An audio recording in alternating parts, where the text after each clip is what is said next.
Assalamualaikum warahmatullahi wabarakatuh. Alhamdulillah. Saudara-saudara, hari ini tanggal 3 Juni,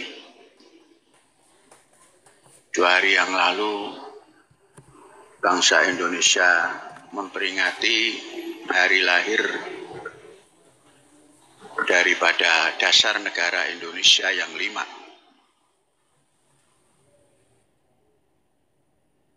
Saudara-saudara, perjalanan dasar negara yang 5 ini sudah masuk 76 tahun, hampir 77 tahun.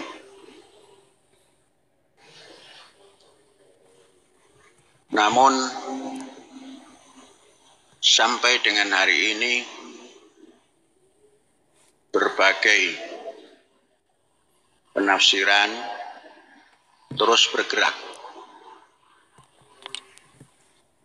Kita ingat zaman Presiden Insinyur Ahmad Soekarno, dasar negara yang dinamakan Pancasila itu menghasilkan satu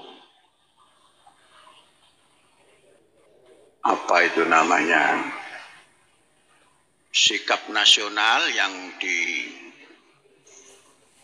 disimpulkan dalam Manipol Usdek. Dulu kita yang di sekolah, baik sekolah rakyat dan lain-lain, itu harus memahami Manipol Usdek. Manipol itu singkatan daripada manifesto politik. Usdek itu yang pertama, U-nya itu Undang-Undang Dasar 45, kemudian S-nya Sosialisme Indonesia, D-nya Demokrasi Terpimpin, E-nya Ekonomi Terpimpin. Itu menyimpulkan daripada dasar negara yang 5 atau Pancasila. Bung Karno berganti, pemimpinan Indonesia diambil oleh Pak Harto, Majelis Permusyawaratan Rakyat menetapkan Pak Harto sebagai presiden, maka Pak Harto membuat satu ide besar agar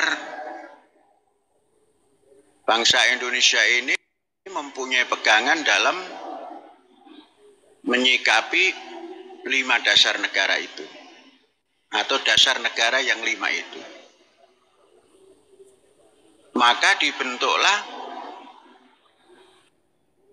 yang namanya P4, PPPP, Pedoman Penghayatan Pengamalan Pancasila. Kemudian setelah Pak Harto bubrah semua itu.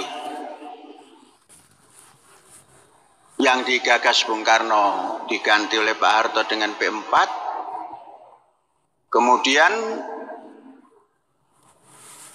ganti rezim dengan rezim baru yang dinamakan rezim reformasi, bubrah semua. Undang-Undang Dasar 45-nya bubrah, kemudian P4-nya ambiar.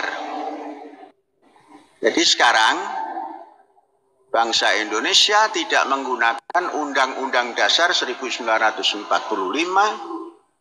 tapi menggunakan Undang-Undang Dasar 2002 yang dinamakan juga Undang-Undang Dasar 1945. Kemudian tentang Pancasila itu sendiri sudah tidak menggunakan apa yang digagas Bung Karno, juga tidak menggunakan apa yang telah dirintis oleh Pak Harto yang disingkat menjadi P4 itu. Saudara-saudara, dalam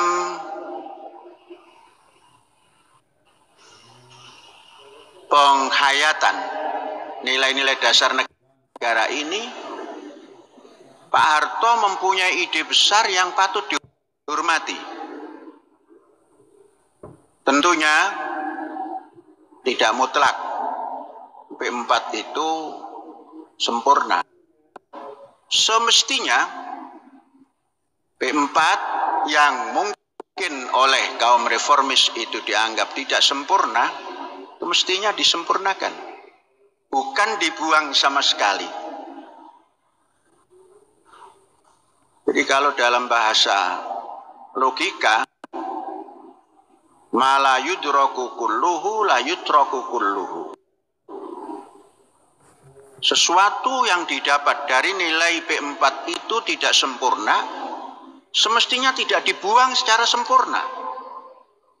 Yang ada hari ini, P4 dianggap tidak sempurna, kemudian dibuang secara sempurna, kemudian tidak ada gantinya, kemudian Pancasila itu hanya merupakan simbol.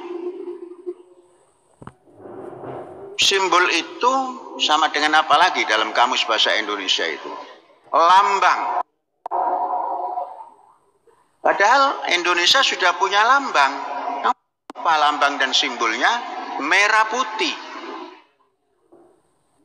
Jadi Pancasila atau dasar negara ini tidak boleh dijadikan lambang, sekedar lambang, tapi wajib dijadikan dasar bernegara. Kalau ada yang mengatakan Pancasila ini lambang, itu mestinya kembali lagi. Kembalilah pikiran, kembalilah penghayatan kepada nilai dasar itu sendiri. Apa yang diucapkan sebagai lambang, sebagai simbol, itu patut diduga tidak benar. Karena sudah dinyatakan dasar di dalam preambul itu. Jadi kalau dirubah lagi menjadi lambang, ya bisa dikantongi lambang ini. Ya nggak jadi apa-apa, cuma lambang, cuma simbol. Mau dipakai, pakailah. Kalau enggak ya ditaruh. Tapi kalau dasar, kemanapun, bagaimanapun, ini harus digunakan sebagai dasar. Nah, wallahu a'lam bishawab. Jangan sampai kita menyikapi dasar negara ini sebagai simbol atau lambang. Itu patut diduga keliru. Hadza wallahu yar'ana wa yahfazuna walhamdulillahi rabbil alamin. Merdeka.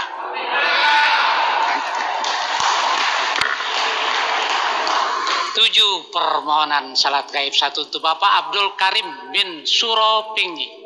2, Haji M. Subarkah Awaludin bin Haji Muhsin. 3, Ibu Suranti binti Sukirno. 4, Bapak Atang Suherman bin Lili. 5, Mak Nana binti Once. 6, Bapak Haji Linom Ci Agus SH. Dan terakhir Ibu Sanem binti Mayong Sari. Walhamdulillah Rabbil Alamin.